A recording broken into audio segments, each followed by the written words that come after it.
système immunitaire va pouvoir reposer sur un seul principe qui est tout simplement de pouvoir reconnaître le soi, donc c'est une entité qui nous appartient, et puis tout ce qui va être en soi, c'est tout ce qui vient de l'extérieur, donc il va pouvoir l'éliminer. Donc la notion sur laquelle repose le système immunitaire, c'est tout simplement la notion de danger. Donc le danger, c'est pouvoir distinguer le soi du non-soi, c'est pouvoir tout simplement s'attaquer à tout ce qui vient de l'extérieur, on pense aux micro-organismes, tout ce qui est virus, bactéries et parasites, mais aussi, maintenant, on s'intéresse aussi aux soins modifiés qui constituent un danger, et là, forcément, on pense aux tumeurs et au cancer. Parfois, un non-soi, c'est-à-dire qui vient de l'extérieur, ne peut ne pas constituer un danger, donc là, on parle de tolérance, on parle forcément de tolérance qui va être tout simplement dirigée contre le fœtus, mais aussi de tolérance de tout ce qu'on mange, sauf dans le cadre de l'allergie. Donc le système immunitaire, il repose sur deux composantes majeures qui tout simplement sont dans un premier temps l'intervention d'une immunité qu'on appelle immunité innée, donc ou naturelle, qui va faire intervenir un certain nombre de cellules qui, par exemple, on fait référence aux cellules dendritiques, aux macrophages, aux monocytes, aux cellules NK, mais aussi donc à ce qu'on connaît comme granulocytes, donc les neutrophiles, les basophiles et les éosinophiles. Donc ces cellules, elles ont la spécificité donc, de ne pas être spécifique, c'est-à-dire qu'en fait un antigène, donc une cellule peut répondre à plusieurs antigènes, mais aussi elle fonctionne sans mémoire, c'est-à-dire qu'un macrophage qui a reconnu par exemple un antigène, un virus aujourd'hui, des années plus tard il va voir le même virus, il ne le reconnaîtra pas, c'est sûr qu'il va l'attaquer, mais en tout cas il n'a pas de mémoire immunologique. Donc, par rapport à ce système de l'immunité innée, il va pouvoir faire intervenir un certain nombre de choses. Premièrement, c'est les barrières naturelles que vous connaissez. Donc, l'organe le plus présent qui vous constitue quand même une immunité qui est innée, c'est tout simplement votre peau. Ensuite, il va faire intervenir ce que les médecins appellent la réaction inflammatoire. Donc, c'est la rougeur, c'est l'inflammation, donc c'est la douleur, etc. Mais nous, c'est plutôt la réaction inflammatoire. C'est ce qui va provoquer donc la phagocytose et aussi, donc, il s'intéresse aussi à l'activation du complément.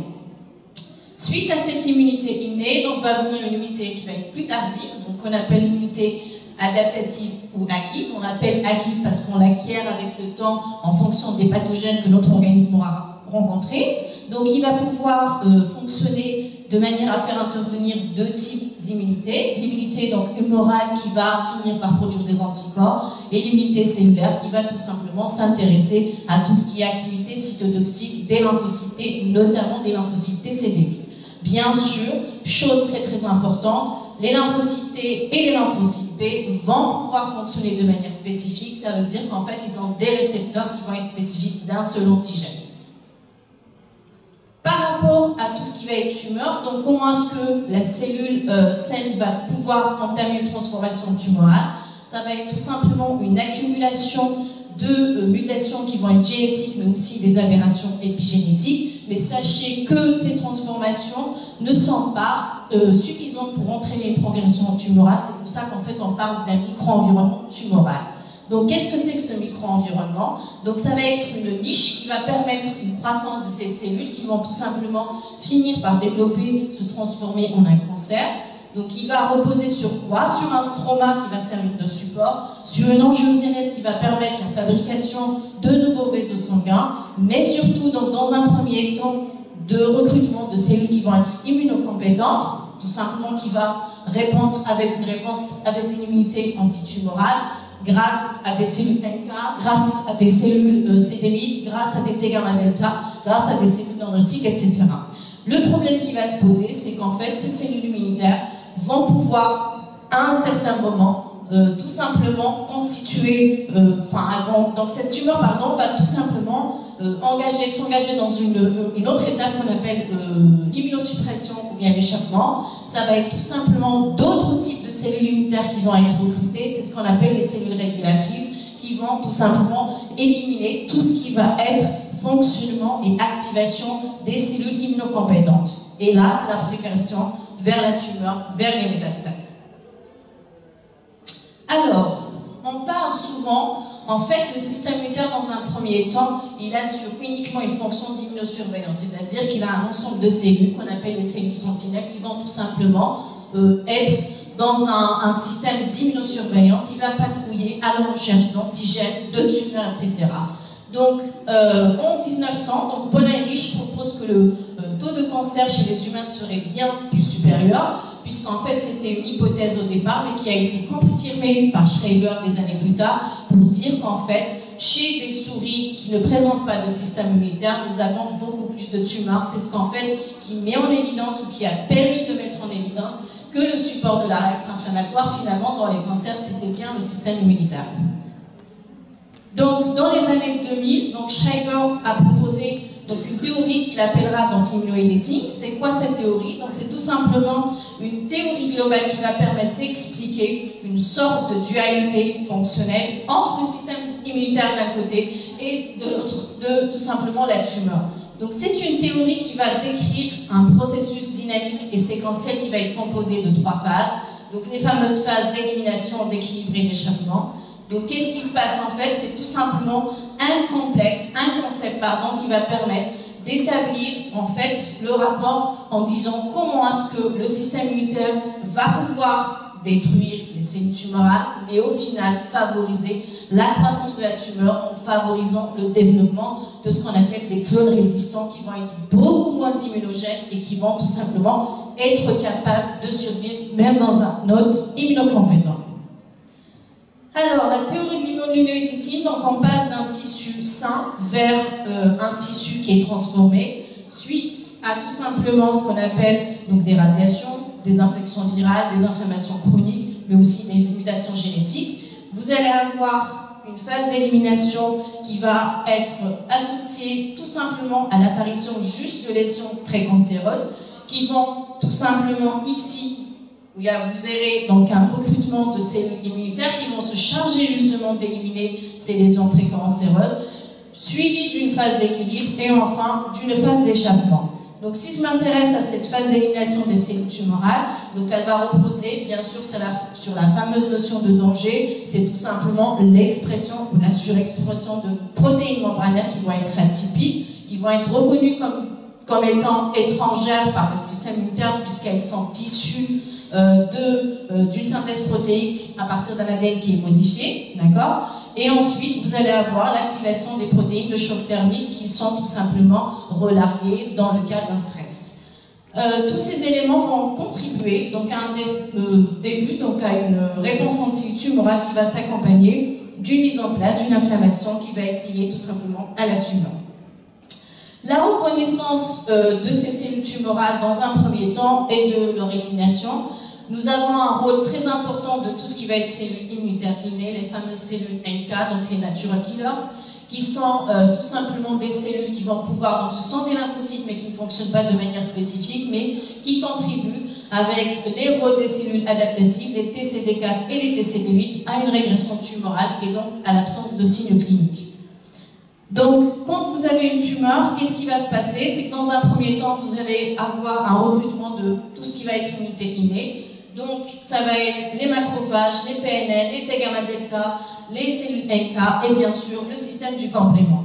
Alors, tout ça, ça va être l'importance de l'intervention de l'immunité innée. Ça va s'accompagner de l'intervention d'une cellule qu'on appelle la cellule dendritique, qui est tout simplement la chef d'orchestre lorsqu'il s'agit de présenter les antigènes, puisque c'est elle qui va pouvoir capturer dans un premier temps les antigènes tumoraux, qui va tout simplement aller activer les cellules NK dans un premier temps, migrer vers un ganglion lymphatique drainant et activer dans un premier temps les TCD4 suite à une présentation.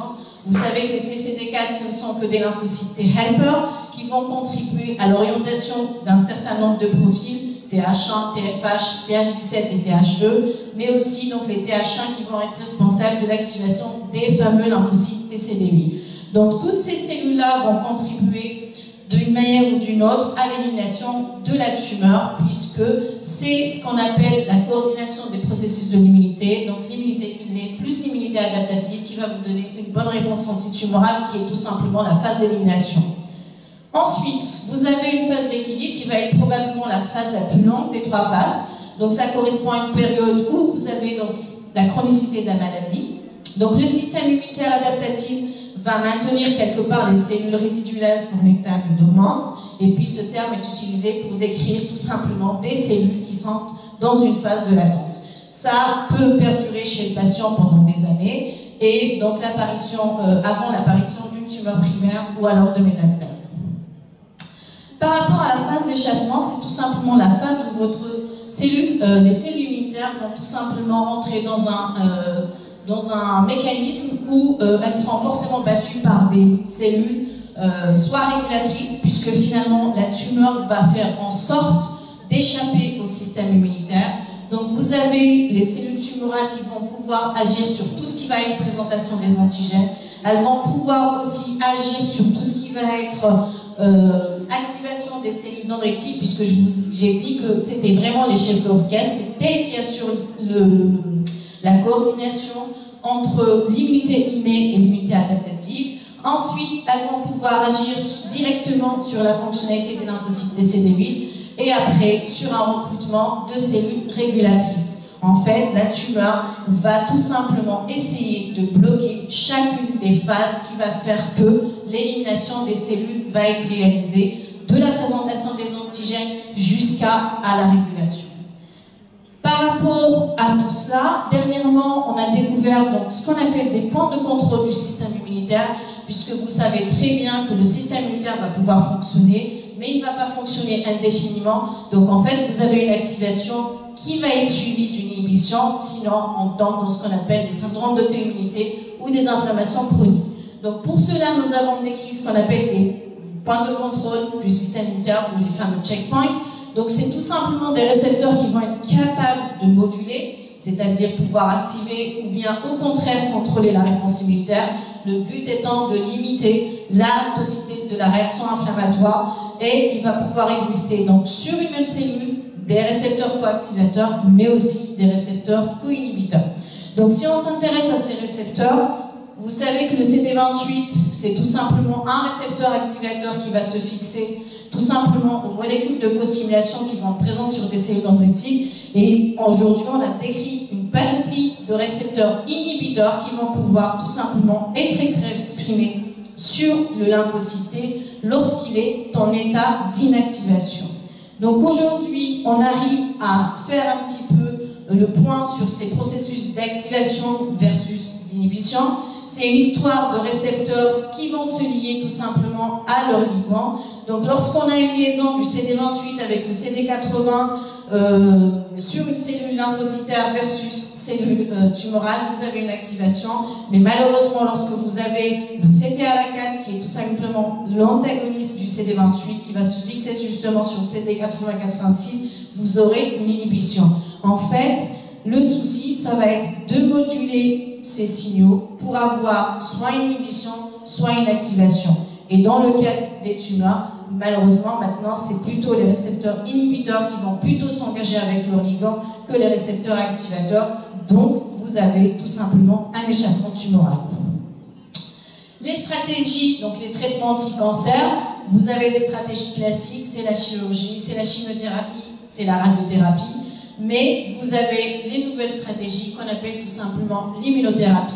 Et parfois, même ces dernières années, on pense plutôt à une thérapie combinatoire qui va utiliser les stratégies classiques, mais qui va essayer aussi d'utiliser les nouvelles stratégies. Donc, qu'est-ce que c'est que cette immunothérapie? C'est tout simplement des traitements qui vont consister à utiliser le système immunitaire du patient pour contrer tout simplement la maladie.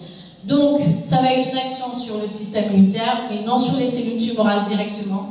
Développés, donc suite une meilleure, ils ont été développés suite à une meilleure connaissance du système immunitaire, mais aussi des cellules cancéreuses.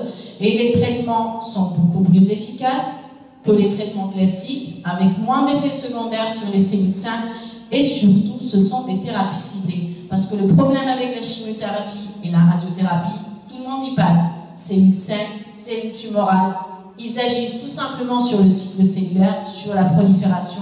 Donc, c'est ce qui nous manque en fait, c'est d'avoir de plus en plus de thérapies ciblées, et c'est le but de l'immunothérapie. Alors, plusieurs stratégies ont été développées, tout simplement, puisque le système immunitaire va pouvoir rentrer dans un système d'échappement. Donc, qu'est-ce qui va se passer? C'est qu'on va essayer de manipuler le système immunitaire, histoire de le réveiller entre guillemets, l'éduquer à reconnaître les antigènes tumoraux. On va pouvoir stimuler la réponse immunitaire globale en apportant des cytokines, donc ce sont des protéines qui vont être activatrices ou bien des vaccins thérapeutiques. Typiquement dans les cancers maintenant, on sait très bien qu'il y a plusieurs cancers, typiquement le cancer de l'utérus qui est associé à un virus, papillomavirus, donc on essaie tout simplement d'agir à travers une vaccination thérapeutique. On va essayer de bloquer les signaux tumoraux spécifiques grâce à des anticorps. On va pouvoir inhiber aussi les points de contrôle immunologique pour pouvoir l'inhiber, en fait, l'inhibition. Et enfin, on utilisera une thérapie cellulaire qui va consister à reprogrammer des lymphocytes T pour tout simplement avoir des lymphocytes T qui vont reconnaître spécifiquement les antigènes de la tumeur en question. Donc tout ça, ça se résume en un seul mot. Soit on booste le système immunitaire, ou alors au contraire, on lève l'inhibition à travers une levée de l'inhibition avec les points de contrôle. Donc si on s'intéresse au premier point, c'est-à-dire qu'on va pouvoir réveiller le système immunitaire, on utilise aujourd'hui certaines immunothérapies. Typiquement, c'est une action sur les antigènes tumoraux. Donc en fait, typiquement ce qui est fait, puisque la cellule tumorale ou les cellules tumorales, qu'est-ce qu'elles font au départ? Elles vont essayer de ne pas exprimer des antigènes pour ne pas être reconnues. Donc, certains antigènes tumoraux ont été identifiés. Aujourd'hui, on arrive à extraire les cellules dendritiques du patient. On va les charger in vitro avec des antigènes tumoraux qui ont été bien identifiés. On les réinjecte tout simplement chez le patient et vous allez avoir le déclenchement de la réponse immunitaire, notamment l'activation des lymphocytes TCD8 qui vont être spécifiques des cellules tumorales en question. On va pouvoir aussi agir sur la réponse immunitaire globale avec une administration de cytokines adjuvantes ou bien de vaccins. Donc les cytokines qui ont été utilisées à ce jour, vous avez l'interféron alpha pour le traitement de certaines leucémies, typiquement les myélomes. Qu'est-ce qui fait l'interféron alpha? Il active tout simplement les cellules NK qui ont un rôle crucial dans tout ce qui va être réponse antitumorale, mais aussi la maturation des cellules dendritiques. Et vous savez très bien que la maturation des cellules dendritiques va pouvoir aboutir à l'activation des lymphocytes T, CD8 spécifiques de l'antigène. Ensuite, vous avez une autre cytokine qu'on appelle l'interleukine 2, donc qui a été utilisée dans les cancers de rein à un stade avancé ou des mélanomes métastatiques. Pareil, ça permet d'activer les NK, mais surtout, ça peut activer surtout la prolifération des lymphocytes T, CD8. On s'est rendu compte que finalement, le problème qui se pose avec ces cytokines, c'est qu'en fait, elles ont une demi-vie assez courte. Donc du coup, il va falloir renouveler justement ces doses, cette administration de cytokines, et on s'est rendu compte que c'était accompagné quand même d'une certaine toxicité. Vous avez aussi la vaccination avec des vaccins, donc soit des protéines ou bien des virus, bien sûr inactivés, typiquement le BCG pour le traitement du cancer de la vessie. Tout ce qui va être le blocage de signaux tumoraux spécifiques, donc là on s'attaque tout simplement aux récepteurs qui sont spécifiques, qui sont présents à certaines cellules. N'oubliez pas qu'en fait les cellules tumorales c'est quoi? C'est tout simplement des cellules du soi, ça veut dire qu'en fait elles vont à un moment donné dérailler et se mettre à exprimer des antigènes tumoraux, à se mettre à proliférer, etc. Et donc les signaux tumoraux vont être pouvoir bloquer grâce à des anticorps monoclonaux qui vont entraîner en fait l'inhibition de leur activation, et l'utilisation est réservée aux patients dont la tumeur présente un récepteur bien ciblé. Alors, parmi cette stratégie, donc vous avez le CD20 qui a été utilisé dans tout ce qui va être cancer hématologique, dans les lymphomes, dans les leucémies. Vous avez le H2R2 qui est impliqué dans le développement donc, de tout ce qui est épithélium dans le cadre du cancer du sein. Vous avez donc le EGFR dans les cancers, donc tout simplement colorectaux. Vous avez aussi le GFR dans tout ce qui va être tout simplement carcinome ou bien cancer du poumon non à petites cellules. Donc tous ces traitements-là ont été identifiés et ont été testés comme étant efficaces dans la stratégie anticancéreuses de ces tumeurs, de ces cancers. Alors, les anticorps monoclonaux, c'est bon parce qu'ils ont une réponse assez immédiate. Ils permettent d'activer donc les cellules NK et le complément. Vous savez très bien que l'activation des cellules NK peut passer par une activité dépendante des anticorps puisqu'elle présente un récepteur qui se fixe sur ces cellules-là. Et vous avez aussi l'activation du complément à travers la voie classique. C'est bien, mais c'est transitoire. Ils ont une efficacité assez limitée puisqu'ils pénètrent assez difficilement dans la tumeur. Et puis les cellules tumorales peuvent avoir une faible expression antigénique puisque ça fait partie de la stratégie développée par les cellules tumorales pour échapper au système immunitaire. Donc les anticorps monoclonaux peuvent cibler des antigènes aussi exprimés par les cellules saines. Si on pense au CD20 ou au CD19, c'est tout simplement l'expression de ces antigènes est réservée aux lymphocytes B, qu'ils soient tumoraux ou non, nous avons cette expression qui est tout simplement pareille au niveau de ces deux populations.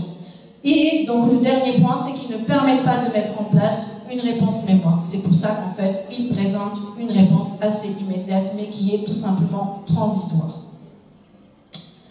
Alors, en ce qui concerne l'immunothérapie, soit on booste le système immunitaire à travers un apport en cytokine de manière externe, soit on booste l'activation des cellules dendritiques, mais là on s'intéresse surtout à lever l'inhibition qui est provoquée par tout simplement tout ce qui va être molécules type PD-1 et qui sont tout simplement impliquées dans une régulation négative. C'est-à-dire qu'en fait, on va tout simplement prendre des anticorps anti-PD-1 ou PD-L1, peu importe, soit le ligand, soit le récepteur, et à partir du moment où vous fixez tout simplement ces récepteurs, ils ne peuvent pas fixer leur cible, donc en fait, vous défaites en gros l'interaction, et donc vous levez l'inhibition qui est tout simplement associée à ces points de contrôle immunologique.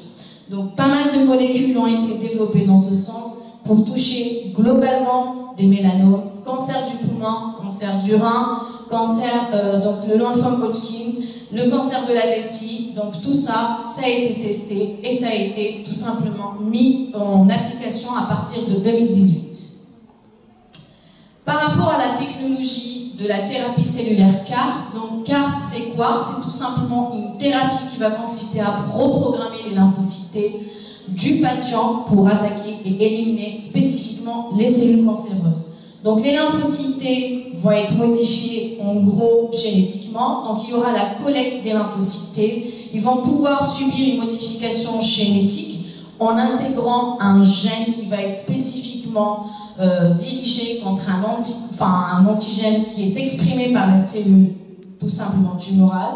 On les réinjecte, donc on les multiplie d'abord, ensuite on les réinjecte aux patients après une chimiothérapie et là on observe une destruction des cellules cancéreuses puisque les lymphocytes T ont bien pu reconnaître leur cible, c'est-à-dire les antigènes exprimés par la tumeur. Donc plusieurs thérapies, le CD19, donc le BCMA qui ont été impliqués dans tout ce qui va être lymphome de type B, mais aussi tout simplement les myélomes. Donc la majorité des effets secondaires qui est associée donc aux inconvénients par la technologie CAR, c'est qu'en fait ils disparaissent assez spontanément, mais en tout cas parmi les effets les plus graves qui ont été observés, vous avez le syndrome de relargage des cytokines à travers une destruction massive des cytokines qui vont favoriser tout simplement une production massive d'interleukine 6, de TNF-alpha, c'est tout simplement un relargage, un syndrome qui va s'accompagner de symptômes qui vont être tout simplement responsables d'un syndrome de relargage de cytokines. Ça peut être contrôlé grâce à un anti-IL6, d'accord? Le syndrome de lisse tumorale, c'est tout simplement en fait des complications métaboliques qui sont attribuées tout simplement à la décomposition des cellules mortes. En fait, vous modifiez génétiquement donc le lymphocyte T, vous avez beaucoup de morts cellulaires et là, c'est mécanique en fait. Vous bouchez les siphons en gros parce que vous avez trop de cellules qui sont mortes. Donc ça s'accompagne de syndromes tout simplement qui vont être métaboliques. Vous avez aussi un déficit en lymphocyte B puisque vraiment le problème avec les lymphomes B, c'est que pour l'instant, on n'a pas identifié d'autres antigènes qui sont spécifiques, qui vont être tout simplement exprimés uniquement par les cellules tumorales. C'est l'expression des récepteurs qui sont sur le tissu sain, mais aussi sur le tissu transformé. C'est du CD19, c'est du CD20. En fait, ce qu'on propose aujourd'hui, c'est tout simplement une thérapie combinée. La thérapie combinée, c'est quoi? C'est qu'on essaye quand même de donner un peu de chimiothérapie, un peu de radiothérapie à des doses qui vont être raisonnables pour épargner les tissus sains. Ensuite, on va agir sur tout ce qui va être extérieur. On va essayer d'apporter un boost pour le système immunitaire, soit à travers une vaccination, soit à travers des cytokines. Là aussi, il faut faire attention à la toxicité. Ensuite, on arrive à lever l'inhibition. Le problème qui se pose, c'est que le système immunitaire, lorsqu'il rentre tout simplement dans la phase d'échappement de la tumeur, c'est compliqué parce que la tumeur va pouvoir agir à chaque point de la présentation des antigènes jusqu'à l'activation des lymphocytes T. Donc on essaiera tout simplement de le booster, d'essayer d'apporter des signaux positifs, d'essayer de lever l'inhibition et d'aller avec des doses qui vont tout simplement pallier efficacité et moindre toxicité. Et je vous remercie pour votre attention.